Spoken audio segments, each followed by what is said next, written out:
ನಮಸ್ಕಾರ, ನಾನು ನವೀನ್. ಇದು first day first show Kannada. ಇವತ್ತು ನಾನು ನಮ್ಮ ಮೋಹನ್ ಗಂಟು ಮೂಟೆ ಕಟ್ಕೊಂಡು ವಿಜಯನಗರದಿಂದ JP ನಗರಕ್ಕೆ ಬಂದಿದ್ದೀವಿ. ರೂಪಾ ಮೇಡಮ್ನ ಮಾತಾಡ್ಸೋಣ ಅಂತ. ಮೇಡಮ್ ನಮಸ್ಕಾರ, ಹೇಗಿದ್ದೀರಾ? ಚೆನ್ನಾಗಿದ್ದೀನಿ ನವೀನ್. ಗಂಟು ಮುಟ್ಟೆ 3 ಫ್ಲೋರ್ ಹತ್ತಕ್ಕೆ ಕಷ್ಟ ಆಗಿರ್ಬೋದು ನಿಮಗೆ. ಕ್ಯಾಮ್ರಾ ತೊಗೊಂಡು ಗಂಟು ಮೂಟೆ ತೊಗೊಂಡು ಬರೋಕ್ಕೆ ಇದಾಯಿತು, ಕಷ್ಟ ಆಯ್ತು ಸ್ವಲ್ಪ.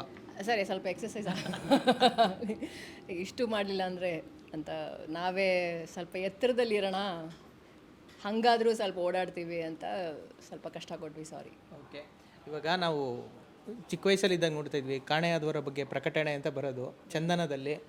ನಿಮ್ಮದು ಆ್ಯಡ್ ಬಂದಂಗಿತ್ತು, ನಾನೆಲ್ಲೋ ನೋಡಿದೆ ಸೋಷಿಯಲ್ ಮೀಡಿಯಾದಲ್ಲಿ. ನೀವೇ ಕೊಟ್ಟಿರ್ತೀರಾ? ನೀವು ಕೊಡ್ತಿದ್ದಂಗೆ ನೋಡಿ, ಯಾರೋ ಶೇರ್ ಮಾಡಿದ್ರು ನಿಮ್ಮನ್ನು ಕರೆಸ್ಬಿಟ್ವಿ. ಎಲ್ಲೂ ಕಾಣೆ ಆಗಿರಲಿಲ್ಲ. ಕಾಣಿಸ್ಕೊಂಡಿಲ್ಲ ಅಂದರೆ ಕಾಣೆ ಆಗಿದ್ದೀವಿ ಅಂತ ಅಲ್ಲ, ಕಾಣಿಸ್ಕೊಳ್ಳೋ ಸೋಷಿಯಲ್ ಮೀಡಿಯಲ್ಲಿ ಕಾಣ್ತಿದ್ರೇ ಕೆಲಸ ಆಗ್ತಿದೆ ಅಂತ ಅಲ್ಲ. ಸುಮಾರು ಕೆಲಸಗಳು ಹಿಂದೆ ನಡೀತಾ ಇರುತ್ತೆ. ನಾನು ತುಂಬ ಮಾತಾಡಲ್ಲ, ಸೊ ಅದು ಒಂದು ನನಗೆ ನನ್ನ ಮೈಂಡ್ ಜೊತೆ ನಾನು ಇರೋದು ನಂಗೆ ಇಷ್ಟ. ಸೊ ಗಂಟು ಮೂಟೆ ಆದಮೇಲೆ ಕೆಂಡಕ್ಕೆ ಬಂದಿದ್ರಲ್ಲ ನೀವು, ಕೆಂಡ ಟೈಮಲ್ಲೂ ಮಾತಾಡಿದ್ದೆ. ಸೊ ಗಂಟು ಮೂಟೆ ಆದಮೇಲೆ 1-2 ವರ್ಷ ನಾವೆಲ್ಲ ಕೋವಿಡಲ್ಲಿ ಎಲ್ಲರೂ ಕಾಣೆ ಆಗಿಬಿಟ್ಟಿದ್ವಿ. ಆ ಟೈಮಲ್ಲಿ ತುಂಬ ಬರೆದೆ ನಾನು. ಆ ಟೈಮಿಂದ ಯಾವಾಗಲೂ ಬರಿತಾನೆ ಇರ್ತೀನಿ, ಬಟ್ ಆ ಟೈಮಲ್ಲಿ ಸ್ವಲ್ಪ ಒಂದಷ್ಟು ಸ್ಕ್ರಿಪ್ಟ್ ಮೇಲೆ ನನ್ನ ಮನಸ್ಸಲ್ಲಿ ಏನಾಗುತ್ತೋ ನನಗೆ ಬರವಣಿಗೆ ಮೂಲಕನೇ ನನಗೆ ಒಂದು ಬ್ಯಾಲೆನ್ಸ್ ಸಿಗೋದು ಒಳಗಡೆ. ಸೊ ಆ ಟೈಮಲ್ಲಿ ಅಸ್ಮಿನ್ ಅಂತ ಒಂದು ಮಿನಿ ಫೀಚರ್ ಫಿಲ್ಮ್ ಮಾಡಿದೆ. ಅದು ಥಿಯೇಟ್ರ್ ರಿಲೀಸ್ಗೆ ಅಂತ ಮಾಡಿರಲಿಲ್ಲ, ಸುಮ್ಮನೆ ಮಾಡೋಣ ಅನ್ನೋ ಒಂದು ಖುಷಿ, ಬಿಕಾಸ್ ಏನೋ ಹೇಳಬೇಕು ಅಂತ ಇತ್ತು, ಅದನ್ನು ಮಾಡಿದ್ದು. ಆ್ಯಂಡ್ ಫೆಸ್ಟಿವಲ್ಸಿಗೆ ಕಳಿಸಿದ್ವಿ, ಬಿಕಾಸ್ ಜನ ಫೆಸ್ಟಿವಲ್ಸಲ್ಲಿ ನೋಡಲಿ ಅಂತ. ಸಿಕ್ಕಾಬಡೆ ಅವಾರ್ಡ್ಸ್ ಬಂದಿದೆ. ನಾನು ಆ್ಯಕ್ಚುಲಿ ವೆರಿ ಆನೆಸ್ಟಾಗಿ, ಹಂಬಲಾಗಿ ನಾನು ಕೌಂಟ್ ಇಟ್ಕೊಂಡಿಲ್ಲ, ಅಷ್ಟು ಅವಾರ್ಡ್ಸ್ ಬಂದಿದೆ. ಬೇರೆ ಬೇರೆ ಕಡೆ ಹೋಗಿದೆ, ಇಡೀ ಇಂಟರ್ನ್ಯಾಷನಲ್ ಸರ್ಕಿಟಲ್ಲೆಲ್ಲ ಓಡಾಡಿದೆ. ಈಗ ಯೂಟ್ಯೂಬಲ್ಲಿ ರಿಲೀಸ್ ಮಾಡಿದ್ವಿ, ಹೋದ ವರ್ಷ ರಿಲೀಸ್ ಮಾಡಿದ್ವಿ. ಪ್ರತಿ ಸಿನಿಮಾಗೂ ಅದ್ರದ್ದು ಒಂದು ಜರ್ನಿ ಇರುತ್ತಲ್ಲ, ಅದು ಮುಗೀತು. ಯೂಟ್ಯೂಬಲ್ಲಿ ತುಂಬ ಜನ ನೋಡಲಿ ಅಂತ ರಿಲೀಸ್ ಮಾಡಿದ್ದೀವಿ. ಅದಾದಮೇಲೆ ಕೆಂಡ ಪ್ರೊಡ್ಯೂಸ್ ಮಾಡಿದೆ, ಆ್ಯನಿಮೇಷನ್ ಸ್ಟುಡಿಯೋ ಕಟ್ಟಿದೆ. 4 ವರ್ಷದಿಂದ ಆ್ಯನಿಮೇಷನ್ ವರ್ಕ್ ನಡೀತಾ ಇದೆ, 2D 3D. ಸೊ ಪಬ್ಲಿಷ್ಡ್ ಬುಕ್ಸ್ನ, ಕತೆ ಬುಕ್ಸ್ನ ಆ್ಯನಿಮೇಷನ್ 2D 3D ಮೂಲಕ ಹೇಳ್ತಾ ಇದ್ದೀವಿ. ಸಿಕ್ಕಾಬಿಟ್ಟೆ ಅದು ಸುಮಾರು ಕೆಲಸ ನಡೆದಿದೆ. Thousands of seconds of animation ನಡೆದಿದೆ. ಆ್ಯನಿಮೇಷನ್ ಮಾತಾಡುವಾಗ ಸೆಕೆಂಡ್ಸ್ದಲ್ಲೇ ಮಾತಾಡೋದು, ಫ್ರೇಮ್ ಲೆಕ್ಕದಲ್ಲಿ ಮಾತಾಡೋದು, ಎಸ್ಪೆಷಲಿ 2D. ಸೊ ನನಗದು ಹೊಸ ಮಾಧ್ಯಮ ಕತೆ ಹೇಳೋದಕ್ಕೆ, ಅದನ್ನು ಕಲಿತಾ ಮಾಡಿದ್ದು. ಮತ್ತು ನಾನು ಡಾಕ್ಯುಮೆಂಟ್ರೀಸ್ ಮಾಡ್ತೀನಿ. ಸೊ ಕತೆ ಹೇಳೋದಕ್ಕೆ ಯಾವ್ಯಾವ ಮಾಧ್ಯಮಗಳಿದೆ ಎಲ್ಲ ನಾನು ಎಕ್ಸ್ಪ್ಲೋರ್ ಮಾಡಬೇಕು ಅಂತ. ಬಿಕಾಸ್ ಆಯಾ ಕಥೆಗೆ ಆಯಾ ಮಾಧ್ಯಮ ಇದೆ. ಎಲ್ಲ ಫೀಚರ್ ಫಿಲ್ಮ್ ಮಾಡೋಕ್ಕಾಗಲ್ಲ, ಎಲ್ಲ ಆ್ಯನಿಮೇಷನ್ ಮಾಡೋಕ್ಕಾಗಲ್ಲ. ಸೊ ಆಯಾ ಕಥೆಗೆ ನನಗೆ ಈ ಕತೆ ಹೇಳಬೇಕು, ಬಟ್ ನಂಗೆ ಆ ಮಾಧ್ಯಮ ಗೊತ್ತಿಲ್ಲ ಅಂತ ಇರಬಾರ್ದು ಅಂತ. ಸೊ ಡಾಕ್ಯುಮೆಂಟ್ರೀಸ್ ಮಾಡ್ತೀನಿ ನಾನು, ಒಂದು ಜರ್ಮನ್ ಫ್ರೆಂಚ್ TV ಚಾನಲ್ಸ್ಗೆ ಬೆಂಗಳೂರು, ಕರ್ನಾಟಕ, ಇಂಡಿಯಾಯಿಂದ. ಸೊ ಒಂದು 7 ಮಾಡಿದ್ದೀನಿ ಲಾಸ್ಟ್ 4 ಇಯರ್ಸಲ್ಲಿ. ಸೊ ಹೆವಿ ಕೆಲಸ. ಒಂದು ಸ್ವಲ್ಪ ಹೆಲ್ತ್ ಅಪ್ಸೆಟ್ ಆಗಿದ್ದು, ಬಿಕಾಸ್ ಆಫ್ ಸೋ ಮಚ್ ಕೆಲಸ. ರಿಕವರ್ ಆಯಿತು. ಸೊ ಆ ಗ್ಯಾಪಲ್ಲಿ ಒಂದು ಸ್ಕ್ರಿಪ್ಟ್ ಬರೀತಾ ಇದ್ದೆ. ಆಫ್ ದ ಮೆನಿ ಸ್ಕ್ರಿಪ್ಟ್ಸ್ ಈ ಕಥೆ ನನಗೆ ಈಗ ಇಮ್ಮಿಡಿಯೇಟಾಗಿ ಹೇಳೋಣ ಅಂತ ಒಂದು ಅರ್ಜೆನ್ಸಿ ಇರಬೇಕು, ಏನೇ ಮಾಡಬೇಕು ಅಂದರೆ ಅಲ್ವಾ. ಸೊ ಆ ಅರ್ಜೆನ್ಸಿ ನನಗೆ ಈ ಕಥೆಯಲ್ಲಿ ಸಿಕ್ತು. ಮತ್ತು ಗಂಟು ಮೂಟೆ ಹೆಂಗೆ ಶೂಟ್ ಮಾಡಿದ್ವೋ ಹಾಗೆ ಮಾಡಿಬಿಡೋಣ, ಬಿಕಾಸ್ ಅದು ಕತೆ ಸ್ಕ್ರಿಪ್ಟ್ ಇಟ್ಕೊಂಡು ಹೋದೆ ಪ್ರೊಡ್ಯೂಸರ್ಸ್ ಹತ್ರ, ಕೆಲವ್ರ ಹತ್ರ ಮಾತಾಡಿದೆ. ಅವ್ರ ಲೈಫಿನ ಜರ್ನಿ ಪ್ಲ್ಯಾನ್ ಪ್ರಕಾರ ನಡೀತಾರೆ. ಮುಂದಿನ ವರ್ಷ ಮಾಡೋಣ, ಮುಂದಿನ ಫೆಬ್ರವರಿ ಸ್ಟಾರ್ಟ್ ಮಾಡೋಣ. ನನಗೆ ಆವಾಗ ಬೇಕಿತ್ತು, ಅದು ಹಸ್ವಾದಾಗ ತಿನ್ಬಿಡ್ಬೇಕು. ಸೊ ನನಗೆ ಹಸ್ವಾಗ್ತಾಯಿತ್ತು ಮಾಡಬೇಕು ಅಂತ. ಸೊ ಕಷ್ಟ ಸುಖ ಮಾಡಿಬಿಡೋಣ ಅಂತ ಶೂಟಿಂಗ್ ಮುಗಿಸ್ಕೊಂಡಿದ್ದೀವಿ ಇವಾಗ ಸದ್ಯಕ್ಕೆ. ಓಕೆ, ಸೊ ಇಷ್ಟು ಕೆಲಸ ಆಗಿದೆ. ಅದೇ ನಾನು ಯಾಕೆ ಕಾಣಿಸ್ಕೊಂಡಿಲ್ಲ ಅಂತಂದ್ರೆ, ನಿಮ್ಗೆ ಕಾಣಿಸ್ಕೊಳಕ್ಕೆ ಟೈಮಿಲ್ಲ, ಅಷ್ಟು ಕೆಲಸ ಮಾಡ್ತಾಯಿದ್ದೀರಿ ನೀವು. ಎಕ್ಸಾಕ್ಟ್ಲಿ. ನಿಜ, ಅದು ನಿಜ. ನಾನು ಮೊನ್ನೆನೋ ತುಂಬ ದಿನ ಆದಮೇಲೆ ಇಡೀ ದಿನ ಮನೇಲಿ ಕೂತ್ಕೊಂಡು TV ನೋಡಿದೆ. ನಾನು TV ನೋಡೋದೇ ಇಲ್ಲ, ಅಥವಾ OTT ಸೀರೀಸ್ ಏನೂ ನೋಡೋಲ್ಲ. ಟೈಮ್ ಇಲ್ಲ. ಒಂದು ಟೈಮ್ ಸಿಕ್ಕಿದಾಗೆಲ್ಲ ಸ್ವಲ್ಪ ಶಾಂತವಾಗಿರೋಣಪ್ಪ ಅಂತ ಅನಿಸುತ್ತೆ ನನಗೆ.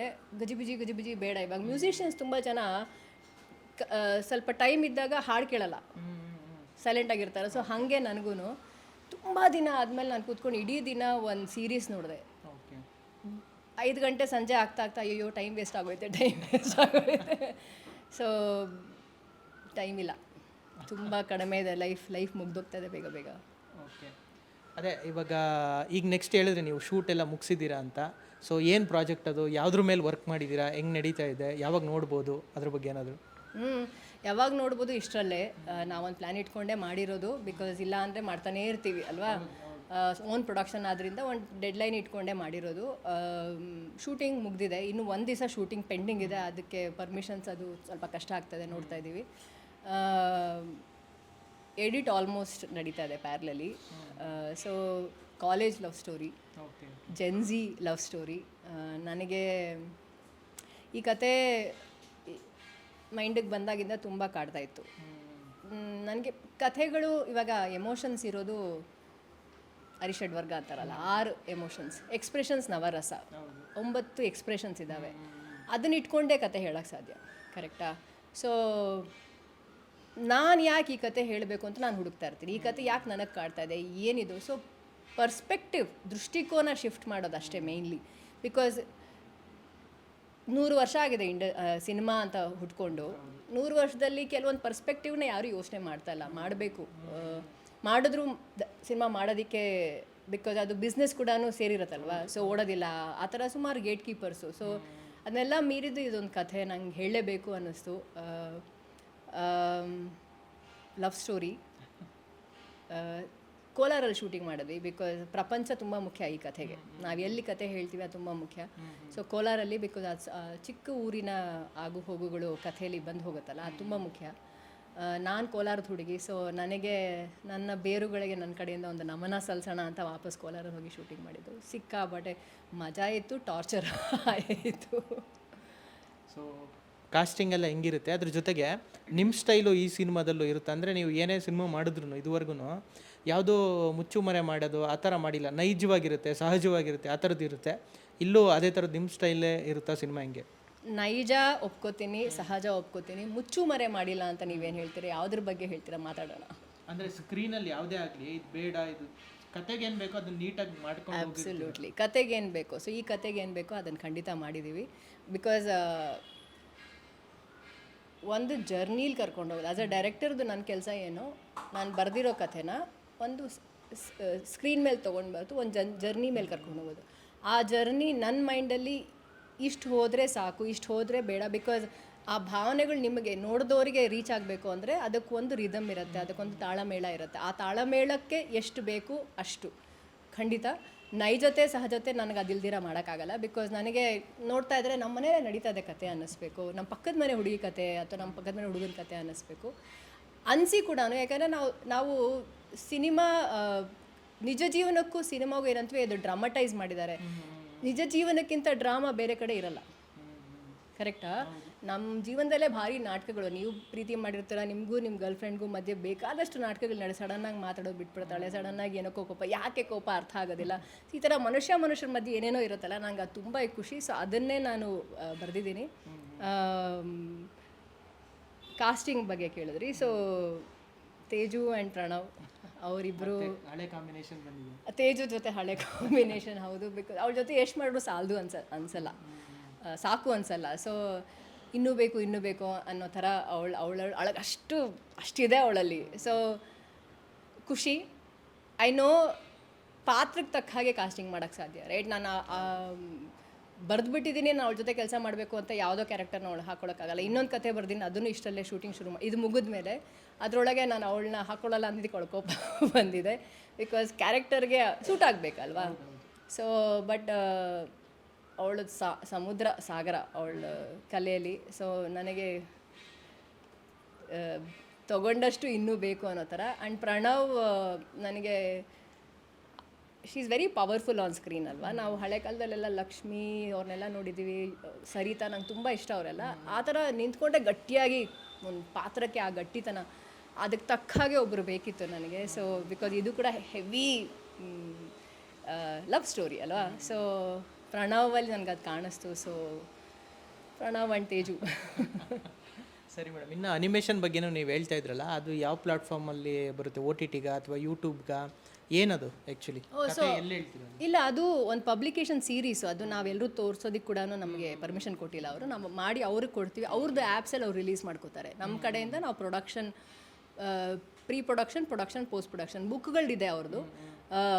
ಇಟ್ಸ್ ನಾರ್ತ್ ಇಂಡಿಯಾಲಿ ಒಂದು ಯೂನಿವರ್ಸಿಟಿ ಅವ್ರದ್ದು, ಇದು ಯೋಗ ಯೂನಿವರ್ಸಿಟಿ. ಸೊ ಅವ್ರದ್ದು ಸುಮಾರು ಮಾರಲ್ ಸ್ಟೋರೀಸ್ ಇದ್ದಾವೆ. ಅವ್ರ ಬುಕ್ಸು ನಾವು ಆ್ಯನಿಮೇಷನ್ ಮಾಡಿ ಕೊಡ್ತಾ ಇದ್ದೀವಿ. ಸೊ ನಾವು ಅದನ್ನು ಎಲ್ಲೂ ರಿಲೀಸು ಮಾಡೋದಕ್ಕೆ ಅವ್ರು ಪರ್ಮಿಷನ್ ಕೊಟ್ಟಿಲ್ಲ. ಅದನ್ನೆಲ್ಲೂ ಬಿಟ್ಸ್ ನಾನು already as a show reel release ಮಾಡಿದ್ದೀನಿ, ಅಷ್ಟೇ ನನಗೆ ಅವ್ರು ಪರ್ಮಿಷನ್ ಕೊಟ್ಟಿರೋದು.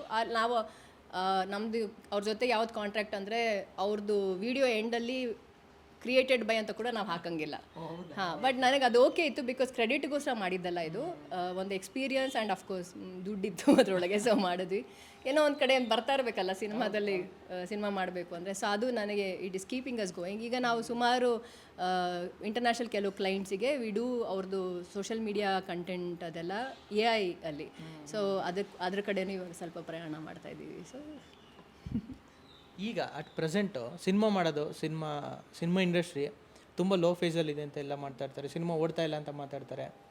ಯಾಕೆ ಅನ್ನೋ ರೀಸನ್ ಯಾರಿಗೂ ಕರೆಕ್ಟಾಗಿ ಗೊತ್ತಾಗ್ತಾ ಇಲ್ಲ. ನೀವೇನು ಅನಲೈಸ್ ಮಾಡಿದ್ದೀರಾ, ಯಾಕೆ ಓಡ್ತಾ ಇಲ್ಲ, ಏನು ಎತ್ತ, ಮತ್ತು ಇದು ಒಂದು ಬೌನ್ಸ್ ಬೇಕಾಗೋದು ಹೆಂಗೆ ಕನ್ನಡ ಇಂಡಸ್ಟ್ರಿ? ನೀವು ಹೇಳಿ ನವೀನ್, ನೀವು ರೆಗ್ಯುಲರಾಗಿ ಸಿನಿಮಾ ಇಂಡಸ್ಟ್ರಿಯಲ್ಲಿ ತುಂಬ ಕೆಲಸ ಮಾಡೋರು. ಸೊ ನನಗಿಂತ ನಾನು ಹೊರಗೆ ನಿಂತು ನೋಡೋಳು, ನಾನು ತುಂಬ ಒಳಗಡೆ ಹೋಗಿಲ್ಲ. ನಾನು ಸಿನಿಮಾ ಇದ್ದಾಗಷ್ಟೇ ಬರ್ತೀನಿ, ಆಮೇಲೆ ನನ್ನ ಪಾಡಿ ನಾನು ಇರ್ತೀನಲ್ಲ. ಸೊ ನೀವು ದಿನ ಹೋಗೋರು. ಸೊ ನಿಮ್ಮ ಪ್ರಕಾರ ಏನು ಮಿಸ್ ಹೊಡಿತಾ ಇದೆಯಾ, ಟ್ರಾನ್ಸಿಷನ್ ಇಲ್ದಿವಾ? ಬಿಕಾಸ್ ಹೊಸದಾಗಿ ಸೋಷಿಯಲ್ ಸ್ಮಾರ್ಟ್ಫೋನ್ಸ್ ಎಲ್ಲ ಹೊಸದಾಗಿ ಬಂದಿರೋ, ಅಂದರೆ ಎಲ್ಲರ ಕೈಗೂ 5G ಇಂಟರ್ನೆಟ್ ಬಂದುಬಿಟ್ಟು ಕಂಟೆಂಟ್ ಹೆವಿ. ಮುಂಚೆ ಎಲ್ಲ ವೀಡಿಯೋ ಡೌನ್ಲೋಡ್ ಮಾಡ್ಕೊಂಡ್ರೆ ನನ್ನ ಇಂಟರ್ನೆಟ್ ಡೇಟಾ ಮುಗ್ದೋಯ್ತು ಅಂತ. ಇವಾಗ ಫ್ರೀ ಡೇಟಾ ಸಿಕ್ಬಿಟ್ಟು ಎಲ್ಲರ ಕೈಯಲ್ಲೂ ಕೋದಿಕೆಗೆ ಮಾಣಿಕೆ ಕೊಟ್ಟಂಗೆ ಆಗಿರೋದ್ರಿಂದ ಒಂದು ಟ್ರಾನ್ಸಿಷನ್ ಫೇಸ್ ಅಷ್ಟೇ. ಎಂಟರ್ಟೈನ್ಮೆಂಟ್ಗೆ ಸಿನಿಮಾಗೆ ಬರಬೇಕಾಗಿಲ್ಲ, ಅವ್ರು ಎಲ್ಲ ಕಡೆ ಸಿಗ್ತಾ ಇದೆ ಅವ್ರಿಗೆ. ಸೊ ಸಿನಿಮಾಗೆ ಬರಬೇಕು ಅಂದರೆ ಇದನ್ನು ಮೀರಿ ಏನೋ ಕೊಟ್ಟರೆ ಬರ್ತೀವಿ ಅನ್ನೋ ಥರ ಅವರಿಗೆ. ಅದು ಇದನ್ನು ಮೀರಿ ಅಂದಾಗ ಅವ್ರ ಮೈಂಡಲ್ಲಿ ದೊಡ್ಡದಾಗಿ ಸೆಟ್ಟು ಆ ಥರ ಇದ್ದರೆ ಅಂತ ಅಂದ್ಕೊಂಡಿದ್ದಾರೆ. ಬಟ್ ಅವ್ರು ಏನು ಮರ್ತು ಹೋಗ್ತಾ ಇದ್ದಾರೆ, ಅವ್ರ ಜೊತೆ ಅವ್ರು ಮಾತಾಡ್ಕೊಂಡಾಗ ಒಂದು ನೆಮ್ಮದಿ ಸಿಗುತ್ತಲ್ಲ, ಆ ನೆಮ್ಮದಿ ಕೂಡ ಸಿನಿಮಾ ನೋಡಿದಾಗ ಸಿಗುತ್ತೆ. ಆ ನೆಮ್ಮದಿಗೋಸ್ಕರ ಕೂಡ ಬರ್ತಿದ್ರು ಮುಂಚೆ ಎಲ್ಲ. ಇವಾಗ ನಾನು ಫೋನ್ನೊಳಗೆ ಜೀವನ ಇಲ್ಲ, ಸ್ವಲ್ಪ ಫೋನಿಂದ ಹೊರಗೆ ಬಂದರೆ ಜೀವನ ಕಾಣುತ್ತೆ. ಟ್ರಾನ್ಸಿಷನ್ ನಿಮ್ಗೇನು ಅನಿಸುತ್ತೆ? ಅದೇ ತುಂಬ ಫ್ಯಾಕ್ಟರ್ ಇದೆ ಮೇಡಮ್. ಅದೇ ನೀವು ಹೇಳಿದ್ದು ಒಂದು, ಅದು ಟೆಕ್ನಾಲಜಿ ಇದು ಬಂದಿರೋದು, ಅದ್ರ ಜೊತೆಗೆ ಒಳ್ಳೆ ಸಿನಿಮಾಗಳು ಕಮ್ಮಿ ಆಗ್ತಾಯಿದೆ ಇತ್ತೀಚೆಗೆ ಬರ್ತಾ ಇರೋದೆಲ್ಲ. ಆ ಥರ ತುಂಬ ಫ್ಯಾಕ್ಟರ್ಗಳಿದೆ. ಜನನೂ ಒಂದು ಸಿನಿಮಾಗೆ ಬರಬೇಕಂದ್ರೆ, ಥಿಯೇಟ್ರ್ ತನಕ ಬರಬೇಕಂದ್ರೆ ತುಂಬ ಯೋಚನೆ ಮಾಡ್ತಾರೆ ಆ್ಯಕ್ಚುಲಿ. ಮುಂಚೆ ಹೆಂಗೆ ಅಂದರೆ ಒಂದು ಹೋಗಿ ನೋಡೋಣ, ಚೆನ್ನಾಗಿದೆಯೋ ಚೆನ್ನಾಗಿಲ್ವೋ ನೋಡೋಣ ಅನ್ನೋ ಥರದ್ದಿತ್ತು. ಇವಾಗ ಚೆನ್ನಾಗಿದೆಯಾ ಹೇಳು, ನಾನು ಬರ್ತೀನಿ. ಯಾರು ಹೇಳೋರು? ಅದೇ ಜನಗಳು ನಾರ್ಮಲಾಗಿ ನಾವು ಆ್ಯಸ್ ಎ ಆಡಿಯನ್ಸಾಗಿ ಯೋಚನೆ ಮಾಡಿದ್ರು ಅವಾಗ ಹೋಗಿ ನೋಡೋಣ ಹೆಂಗಿದೆ, ಚೆನ್ನಾಗಿದೆಯೋ ಚೆನ್ನಾಗಿಲ್ಲೋ ಟೆಸ್ಟ್ ಮಾಡೋಣ ಅಂತ ಹೋಗ್ತಾಯಿದ್ವಿ. ಇವಾಗ ಟೆಸ್ಟ್ ಮಾಡೋದಿಲ್ಲ, ಚೆನ್ನಾಗಿದ್ದರೆ ಹೇಳಿ ನಾವು ಬರ್ತೀವಿ ಅನ್ನೋ ಥರ, ಚೆನ್ನಾಗಿದ್ದಕ್ಕೆ ಮಾತ್ರ ಬರ್ತೀವಿ ಅನ್ನೋ ಥರ ಆಗಿದೆ. ಚೆನ್ನಾಗಿದ್ರೆ ಹೇಳಿ ಅಂತ ಹೇಳೋರು ಯಾರೋ ನೋಡಲೇಬೇಕಲ್ಲ. ಚೆನ್ನಾಗಿದ್ರೆ ಹೇಳಿ ಬರ್ತೀವಿ. ಸೊ ಯಾತಕ್ಕೆ ಯೋಚನೆ ಮಾಡ್ತಾರೆ, ಮುಂಚೆ ಎಲ್ಲ ನಾವು ಕಾಲೇಜಲ್ಲಿ ಇರ್ಬೇಕಾದ್ರೆ ನಾನು ವಾರಕ್ಕೆ 2 ಸಿನಿಮಾ ನೋಡ್ತಾ ಇದ್ದೆ. ನಮ್ಮಪ್ಪ ನಂಗೆ 50 ರೂಪಾಯಿ ಪಾಕೆಟ್ ಮನಿ ಕೊಡೋರು ವಾರಕ್ಕೆ, ಕೂಡಿಟ್ಬಿಟ್ಟು ಮನೆಗೆ ನಡ್ಕೊಂಡು ಹೋಗ್ತಾ ಇದ್ದೆ, ಬಸ್ಸಲ್ಲಿ ಹೋಗ್ತಿರ್ಲಿಲ್ಲ. ಬಟ್ ಸಿನಿಮಾ ನೋಡ್ತಾ ಇದ್ದೆ. 25 ರೂಪಾಯಿ ಕೆಳಗಡೆ, 35 ರೂಪಾಯಿ ಬ್ಯಾಲ್ಕನಿ ಟಿಕೆಟು. ಕರೆಕ್ಟಾ? ಹಸುವಾಯಿತು ಅಂದರೆ ಪಾಪ್ಕಾರ್ನು ಅದೆಲ್ಲ 10 ರೂಪಾಯಿಗೆ ಸಿಗೋದು ನಮಗೆ. ಇನ್ಫ್ಲೇಷನ್ನು ಅದೆಲ್ಲ ಆ್ಯಡ್ ಮಾಡಿಕೊಂಡು 500 ರೂಪಾಯಿ ಪಾಪ್ಕಾರ್ನ್ ಆಗಿಬಿಟ್ಟಿದೆ ಇವಾಗ. ಅದು ಹೊರಗಡೆ 500 ರೂಪಾಯಿ ನೀವು ಒಂದು 100 kg ಪಾಪ್ಕಾರ್ನ್ ತೊಗೊಂಬಿಡ್ಬೋದು. ಕರೆಕ್ಟಾ?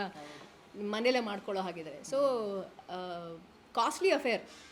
ಸೊ ಮುಂಚೆ ಎಲ್ಲ ನಾನು ಎಲ್ಲೋ ಹೇಳ್ತಾ ಇದ್ದೆ ಇದನ್ನು, ಮುಂಚೆ ಎಲ್ಲ ಫ್ಲೈಟಲ್ಲಿ ಓಡಾಡಬೇಕು ಅಂದರೆ ಪ್ರೀಮಿಯಮ್ ದುಡ್ಡಿರೋರಷ್ಟೇ ಹೋಗೋದು, ಸಾಹುಕಾರರಷ್ಟೇ ಓಡಾಡೋದು. ಕರೆಕ್ಟಾ? ಕಿಂಗ್ಫಿಷರ್ ಅದೆಲ್ಲ ಇರಬೇಕಾದ್ರೆ ಡೆಕ್ಕನ್ ಬಂತು, ಕಾಮನ್ ಮ್ಯಾನ್ ಕೂಡ ಓಡಾಡ್ಬೋದು ಅಂತ ಕಾಸ್ಟ್ನ ಮಿನಿಮಮ್ ಮಾಡಿದ್ರು ಅವರು. ಇವಾಗ ಆನ್ ಆನ್ ಆ್ಯಾವ್ರೇಜ್ ಎಲ್ಲರೂ ಓಡಾಡ್ಬೋದು ಫ್ಲೈಟಲ್ಲಿ.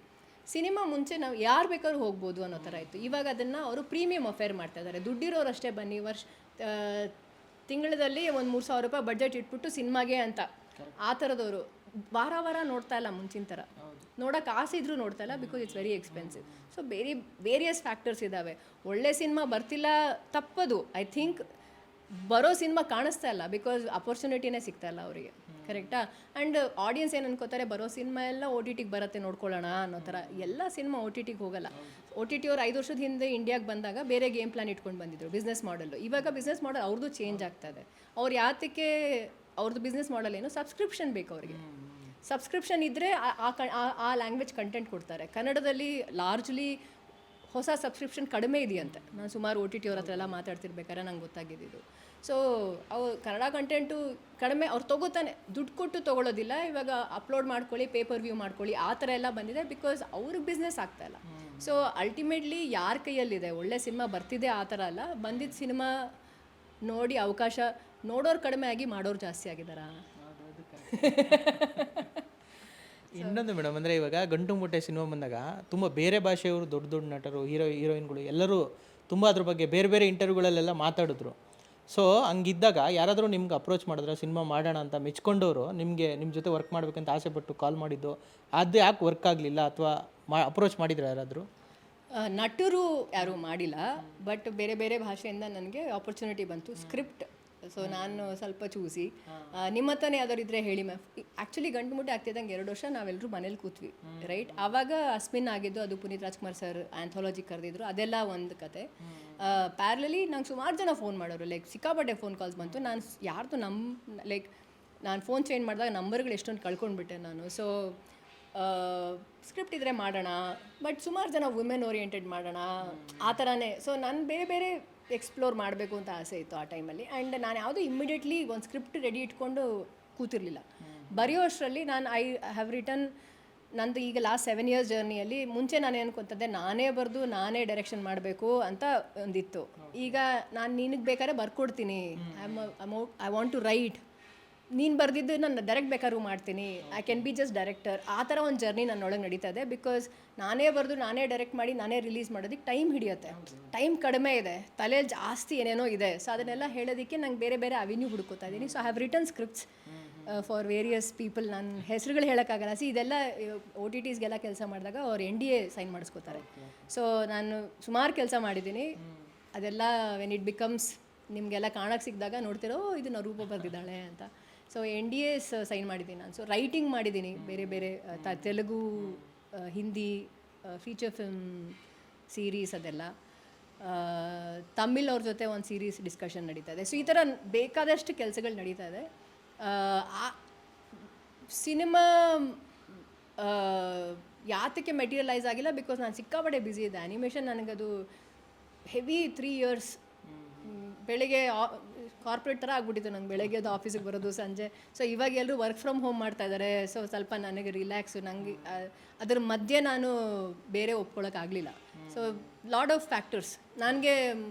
ಮತ್ತು ಡಾಕ್ಯುಮೆಂಟ್ರೀಸ್ ಹೊತ್ಕೊಂಡು ನನ್ನ ಜರ್ನಿ, ನಾನೊಂದು 4 episode ಸೀರೀಸ್ ಮಾಡಿದೆ ಫಾರ್ ಜರ್ಮನ್ TV. 35 ದಿವಸ ನಾನು ಟ್ರಾವೆಲ್ ಮಾಡಿಕೊಂಡೆ ಶೂಟಿಂಗ್ ಮಾಡಿದ್ದು.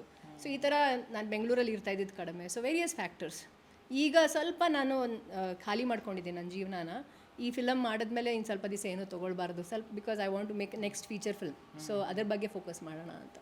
Okay ma'am, thank you madam ಇಷ್ಟೊತ್ತು ಮಾತಾಡೋದಕ್ಕೆ. ಆಲ್ ದಿ ಬೆಸ್ಟ್, ಒಳ್ಳೆಯದಾಗಲಿ ನಿಮಗೆ. ಥ್ಯಾಂಕ್ಸ್ ನವೀನ್. ನಿಮ್ಮ ಜೊತೆ ಮಾತಾಡೋದೇ ಖುಷಿ ನನಗೆ. ಯಾವಾಗಲೂ ಎಷ್ಟು ಚಂದ ನಗ್ತೀರಾ ನೀವು. Thank you ma'am, thank you.